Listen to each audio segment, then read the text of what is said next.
Au Liban, la répression des manifestants devient inquiétante.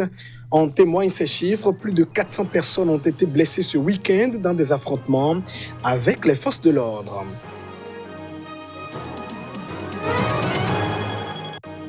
La lutte contre les faux médicaments se renforce en Afrique.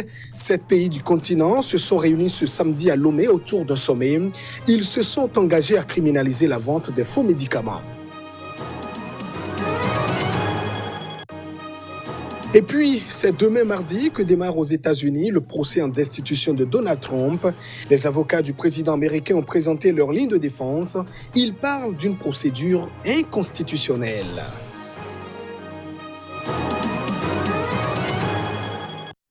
Mesdames et messieurs, voilà donc pour le sommaire de cette édition. Merci de nous choisir pour vous informer. Direction le Liban pour ouvrir ce journal avec ces chiffres inquiétants. Plus de 400 personnes ont été blessées ce week-end à marge des affrontements entre les manifestants et puis la police. Le pays fait face depuis plusieurs mois à une contestation. Les affrontements survenus ce week-end à Beyrouth s'inscrivent parmi les plus violents depuis le début, il y a 3 mois, du mouvement de contestation contre une classe politique accusée de corruption et d'inertie. Les violences ont commencé devant l'une des principales entrées du Parlement, au cœur de la capitale, lorsque des contestataires s'en sont pris aux membres de la police anti-émeute, stationnés derrière des barricades et des barbelés. Les manifestants leur ont lancé des pierres, des poteaux de signalisation et des branches d'arbres. Quelques-uns ont tenté de franchir les barbelés. La police anti-émeute a dispersé la foule au moyen de canons à eau avant de recourir à des tirs de gaz lacrymogènes. La colère populaire a été exacerbée par une dégradation rapide ces dernières semaines de la situation socio-économique et l'incapacité des autorités à former un gouvernement qui réponde aux attentes des protestataires plus de 2 mois après la démission du Premier ministre Rafik Hariri. Ces derniers jours, les protestataires ont ciblé des banques accusées de complicité avec le pouvoir, attaquant plusieurs branches dans le centre de la capitale. Des dizaines de personnes ont été arrêtées au cours de la semaine, puis relâchées. Des dizaines d'autres ont été blessées selon la Croix-Rouge libanaise. Les ONG Amnesty International et Human Rights Watch ont déploré des arrestations arbitraires et un niveau inacceptable de violence exercée envers les manifestants. La lutte contre les faux médicaments se renforce en Afrique. 7 pays du continent se sont engagés à criminaliser le phénomène. C'est à travers un sommet dénommé l'Initiative de Lomé. Des lois et sanctions pénales seront donc introduites dans les différentes juridictions. Les détails. Togo, Congo-Brazzaville, Ouganda, Niger, Sénégal, Ghana, Gambie, voilà les pays qui se sont engagés samedi à criminaliser le trafic des faux médicaments. Un acte fort qui entre dans le cadre de l'initiative de Lomé. Les présidents du Togo, du Sénégal et de l'Ouganda, ainsi que les ministres de la Santé des autres pays, se sont retrouvés dans la capitale togolaise pour tenter de trouver des solutions contre ce fléau responsable de plus de 100 000 morts par an en Afrique, selon l'OMS. L'objectif de cette initiative est d'inciter d'autres États à apporter une réponse collective à cette crise panafricaine. Premièrement, à introduire dans nos juridictions respectives des lois et sanctions pénales pour criminaliser le trafic de produits médicaux de qualité inférieure et falsifiés. 2. À coopérer pour assurer le respect de ces lois et leur application rigoureuse. Et 3. À mettre en place les mécanismes nécessaires pour garantir la mise en œuvre de cette initiative. Nous avons décidé de mettre en place les structures et les législations nécessaires pour endiguer ce trafic et en criminaliser les différentes formes. D'après la déclaration jointe publiée par les dirigeants des pays réunis, ce trafic participe au financement de la criminalité transnationale organisée et est une grave menace sécuritaire. Ils ont invité les autres pays africains à rejoindre cette initiative et appelé à l'intensification des efforts déployés au niveau national, régional et international pour lutter contre ce fléau. Et on reste toujours dans le secteur de la santé pour parler de cette apparition mystérieuse de ce virus en Chine. La situation n'ébranle pas pour autant les voyageurs. Nombre d'entre eux passent par la gare ferroviaire de l'aéroport de Pékin en dépit des différents risques évoqués. La Chine a fait état dimanche de 17 nouveaux cas du mystérieux virus apparu à Wuhan et de la même famille que le SRAS. 3 patients sont dans un état grave. Les cas avérés alimentent les inquiétudes alors que la Chine est à quelques jours du Nouvel An. Sur les 17 nouveaux cas isolés dans la ville de Wuhan, qui est vraisemblablement le premier foyer de la maladie, 3 ont été présentés comme graves. 2 de ces patients sont dans un état trop critique pour pouvoir être déplacés. Ces personnes infectées sont âgées de 30 à 79 ans. L'épidémie fait aussi craindre une nouvelle crise comme celle du SARS, entendez syndrome respiratoire aigu sévère, hautement contagieux, qui avait tué 650 personnes en Chine continentale et à Hong Kong en 2002 et 2003. Mais les experts de la ville disent qu'ils pensent que la situation épidémique peut être évitée et contrôlée. À l'heure actuelle, les manifestations cliniques des patients sont généralement des symptômes bénins.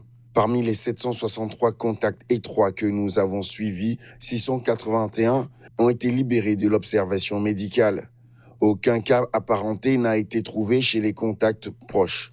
Grâce à la mise en œuvre de diverses mesures de contrôle, la situation épidémique peut être prévenue et maîtrisée.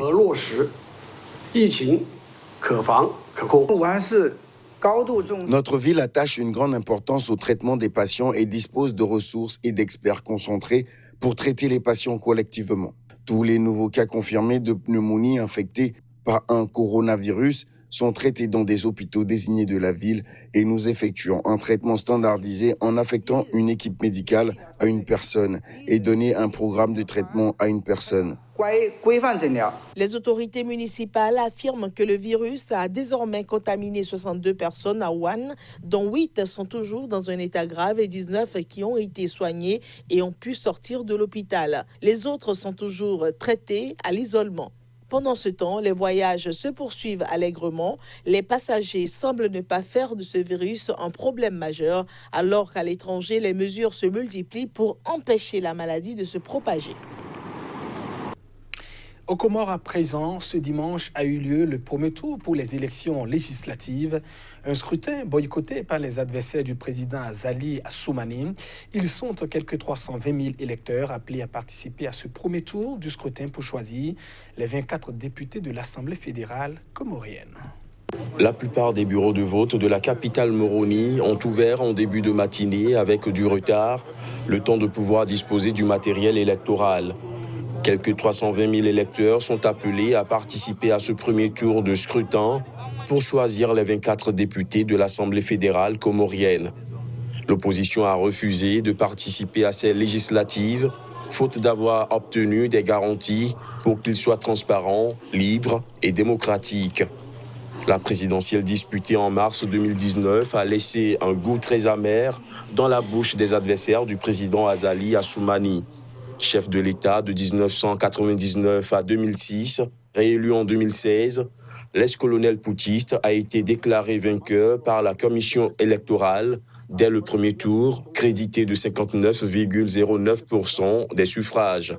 Ses rivaux, qui comparent son régime à une dictature, n'ont jamais reconnu ces résultats en dénonçant des fraudes caractérisées comme la plupart des observateurs. À sens unique, la campagne s'est déroulée sans passion dans les 3 îles du pays. Les premiers résultats sont attendus en soirée. Un second tour est programmé le 23 février prochain, en même temps que des élections municipales. En arrivant au pouvoir il y a 2 ans au Libéria, l'ancienne star de football international, George Weah, avait suscité d'immenses espoirs.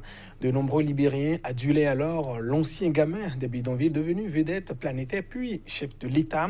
Mais aujourd'hui, des plaintes se sont multipliées et de nombreux Libériens estiment qu'il a déçu. George Weah a accédé à la présidence le 22 janvier 2018 en promettant de créer des emplois et d'investir dans l'éducation. Après 2 années à la tête du Libéria, George Weah a lancé des chantiers routiers et aboli les frais pour les premières années d'université. Mais sa conduite des affaires et son action économique sont sérieusement remises en cause. Une inflation à environ 30% érode le pouvoir d'achat. Les fonctionnaires ne sont pas payés régulièrement. Avec la crise des liquidités, les titulaires de comptes bancaires peuvent repartir des distributeurs sans avoir pu toucher leur argent. Il y a une série de problèmes auxquels nous sommes confrontés dans le domaine des affaires. Premièrement, la question de la monnaie, où il n'y a pas de taux stable dans le pays, où nous avons deux sortes de monnaie libérienne, l'ancienne monnaie et la nouvelle monnaie. Et nous avons à nouveau le dollar américain. Cela a trop de conséquences pour nous. Si le gouvernement payait les fonctionnaires, il pourrait venir acheter nos produits. Donc le retard dans la rémunération des fonctionnaires cause aussi de sérieux problèmes quand il s'agit de nous, les petits commerçants. Pour la troisième fois en moins d'1 an, un collectif composé d'associations de la société civile, le Conseil des Patriotes, a fait descendre les Libériens dans la rue le 6 janvier dernier pour réclamer de meilleures conditions de vie. Mais pour les proches du chef de l'État, ces manifestations ne sont pas justifiées quand on sait que George Weah a hérité d'une économie en ruine qu'il fait tout pour redresser. Le but de ces manifestations n'est pas de permettre au président de remplir ses fonctions, car il a été à la hauteur depuis qu'il a pris la relève. Mais c'est pour détourner l'attention des gens, pour effrayer les investisseurs, afin que les choses soient paralysées et que vous n'ayez pas d'investisseurs, juste pour ternir la réputation du président. George Weah lui-même reconnaît qu'il reste beaucoup de travail. À l'occasion du Nouvel An, le chef de l'État, qui demeure confiant, a annoncé que 2020 sera une année de rétablissement économique. En Afrique du Sud, à présent, on évoque ce défi qui paraît pour autant insolite. Il s'agit donc d'un homme qui a décidé de passer le plus grand nombre de jours dans un tonneau perché sur un poteau. Il dispose d'une équipe au sol pour le guider dans certaines tâches.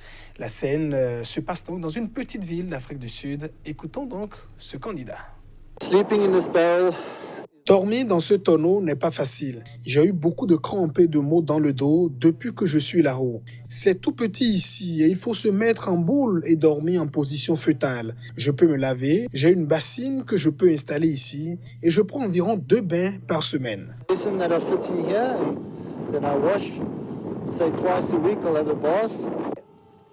Ça peut être un peu frustrant là-haut, surtout parce que je ne peux rien faire par moi-même. Je dépends de l'équipe au sol, je dois compter sur les autres pour absolument tout.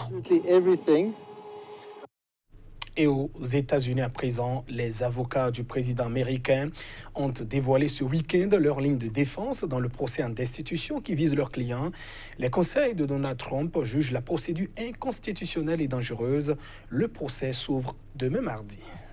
C'est la première fois depuis que l'équipe de défense a été annoncée par la Maison-Blanche qu'elle présentait ses arguments calqués sur ceux avancés depuis septembre par Donald Trump et les républicains. Dans une première réponse écrite à l'acte d'accusation dressé par la Chambre des représentants, avec les seules voix démocrates, les avocats de Donald Trump estiment qu'il s'agit d'une dangereuse attaque contre le droit des Américains à choisir librement leur président. C'est une tentative effrontée et illégale de renverser les résultats de l'élection de 2016 et d'interférer dans l'élection de 2020 à quelques mois de celle-ci, ajoutent les conseils.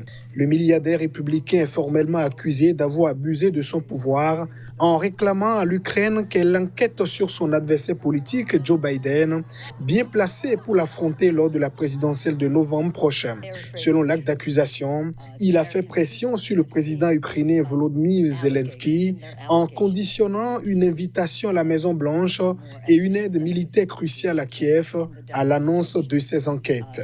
Ensuite, il est accusé d'avoir fait entrave à l'enquête menée par la Chambre des représentants en refusant toute collaboration gouvernementale. Le procès contre Donald Trump s'est formellement ouvert jeudi dernier avec la prestation de serment des sénateurs qui ont juré d'être impartiaux. Il entrera dans le vif du sujet mardi avec une première confrontation des arguments. Donald Trump est le 3e président de l'histoire des États-Unis à subir l'affront d'un procès en destitution. Si les républicains parviennent à leur fin, le procès d'impeachment de Donald Trump, qui s'ouvre ce mardi devant le Sénat américain, pourrait être bouclé en 2 semaines seulement, contre 5 semaines pour Bill Clinton en 1999 et 3 mois pour Andrew Johnson en 1868. Mesdames et messieurs, et ainsi se referme cette édition. Merci à vous de l'avoir suivi. Restez fidèles au programme de votre télévision CK TV. Au revoir.